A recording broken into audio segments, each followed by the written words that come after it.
दोस्तों, बहुत जल्द दुनिया एक तानाशाह का अंत देखने जा रही है। वो तानाशाह है इजराइल के प्रधानमंत्री बेंजामिन नेतन्याहू।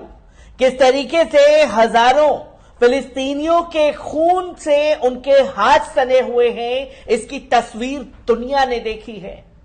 और अब उसी के खिलाफ उनकी जनता ने, उनकी जो अवाम है, उन्होंने पुरजोर तरीके से मोर्चा खोल रखा है और हर जगह जो है क्रिटिसिज्म झेलनी पड़ रही है, खासतौर पर बेंजामिन नेतन्याहू को।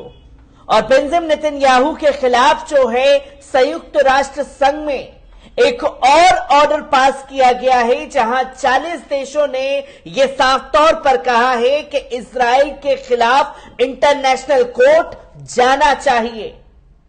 जहां 40 मुल्क इंटरनेशनल कोर्ट में जाने के लिए तैयार हैं, तो वहीं यूरोपियन देशों ने, तकरीबन 90 देशों ने खुल करके इजराइल को चेतावनी दे डाली है।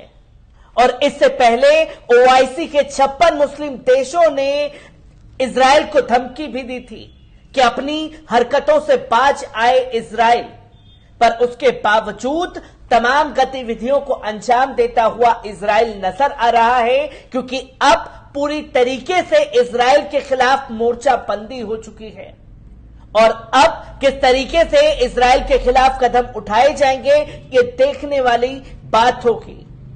पर इंटरनेशनल रिपोर्ट के खुलासे ने इजराइल के पैरों तले से जमीन खिसका करके रख दी है। किस तरीके से तमाम चीजें सामने आई हैं, एक बार इस पूरी रिपोर्ट पर नजर डालते हैं। 39 देशों ने इजराइल के गैर कानूनी कब्जे का मुद्दा अंतर्राष्ट्रीय अदालत में ले जाने का समर्थन कर दिया है। वहीं इजराइल के भीतर नेतन्याहू सरकार के खिलाफ तूफान मच गया है।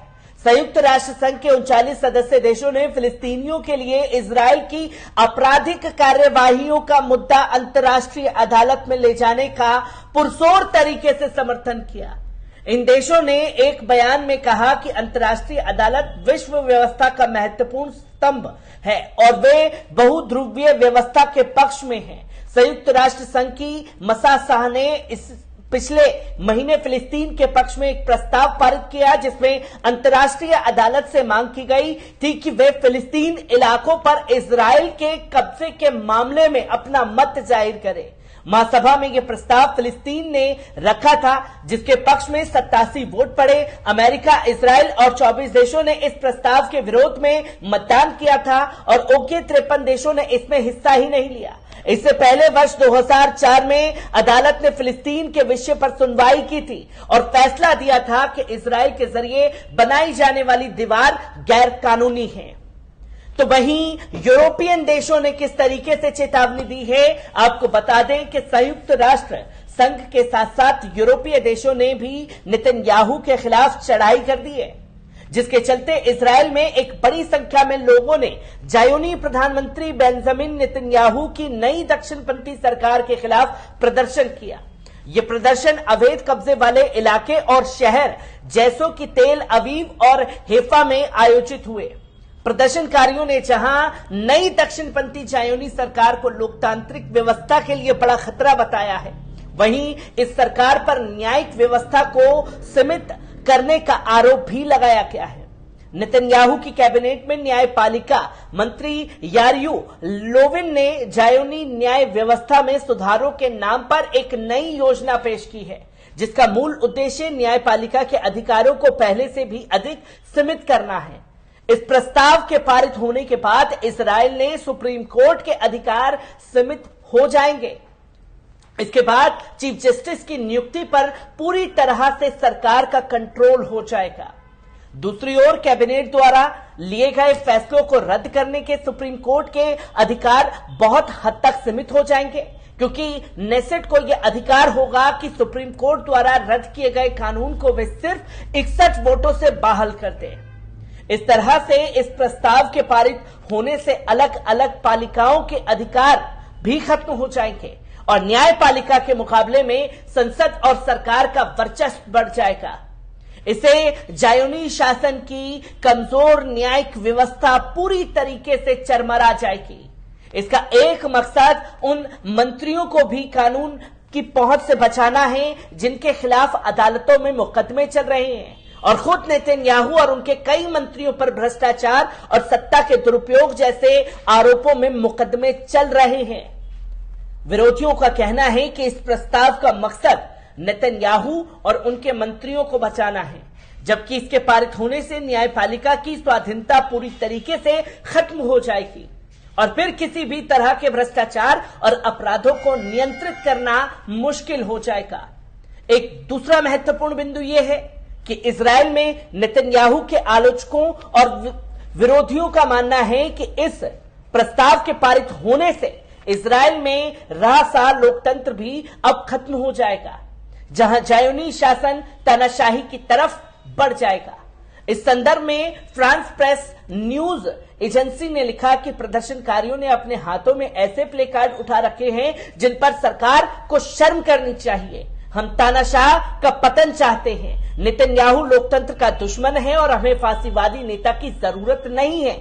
यूरोपीय देशों ने पिछले सप्ताह काबिज इजराइल सरकार को कड़ी चेतावनी दी कि फिलिस्तीन मसले में इजराइल की तरफ से एक पक्षीय रूप से की जाने वाली भड़काऊ कार्यवाहियों को खतरनाक परिणाम देने से आप बाज आएं। जहां इजरायली मीडिया का कहना है कि कई यूरोपीय देशों ने इजरायली विदेश मंत्री एलिन कोहिन से बात की और चेतावनी दी कि एक पक्षीय रूप से की जाने वाली कार्यवाहियां कुदुस और वेस्ट बैंक में हालात खराब करने के साथ ही क्षेत्रीय स्तर पर भी समस्याएं खड़ी कर सकती हैं। जहां यूरोपीय विदेश मंत्रियों ने कहा कि नेतन्याहू के नेतृत्व में बनने वाली वर्तमान सरकार मस्जिदुल अक्सा की स्थिति में बदलाव की कोशिश कर सकती है और फिलिस्तीनी इलाकों में ज़ायोनी बस्तियों के निर्माण का दायरा भी बढ़ा सकती है। और ये दोनों ही काम ऐसे हैं जिनसे हालात बिगड़ेंगे। मीडिया का कहना है कि Britain, Germany, Denmark, Holland, Estonia, Croatia, Cyprus और गेविटमान के विदेश मंत्रियों ने कोहिन से टेलीफोन पर बात की और उन्हें विदेश मंत्री पद की बधाई दी, मगर कुछ विदेश मंत्रियों ने बातचीत में यह कहा कि नेतन्याहू सरकार एक पक्षीय रूप से अगर कदम उठाती है तो हालात खराब होंगे। यूरोपीय विदेश मंत्रियों का कहना है कि हम इजराइल के होमलैंड सुरक्षा मंत्री इतमार बिन गाफिर की गतिविधियों पर गहरी नजर रखे हुए हैं और उनके द्वारा उठाए जाने वाले कदमों से पूरा इलाका आग की शोले की तरह भड़क उठेगा।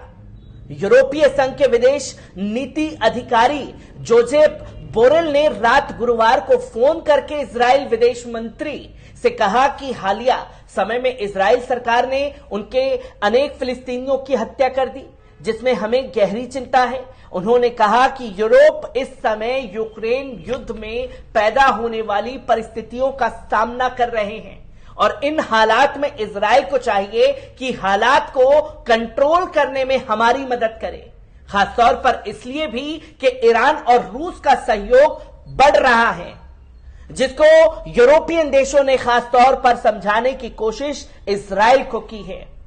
पर तानाशाह के खिलाफ जिस तरीके से 40 देश इंटरनेशनल कोर्ट में जाने के लिए संयुक्त राष्ट्र संघ में सहमति बनाते हुए दिखाई दिए, तो वहीं यूरोपियन देश जो खुद इजराइल के साथ एक समय में कंधे से कंधा मिलाकर के चलते थे, वो भी अब इजराइल के खिलाफ खुल करके मुखालफत करने लगे हैं और बेंजामिन नेतन्याहू जिनके दम पर उछल रहे थे, अब उसमें पूरी तरीके से अलग थलग पड़े हुए दिखाई दे रहे हैं। किस तरीके से तमाम चीजें इजराइल के खिलाफ सामने आएंगी, हर एक रिपोर्ट को आप लोगों के साथ साझा करता रहूंगा। दीजिए इजाजत, शुक्रिया।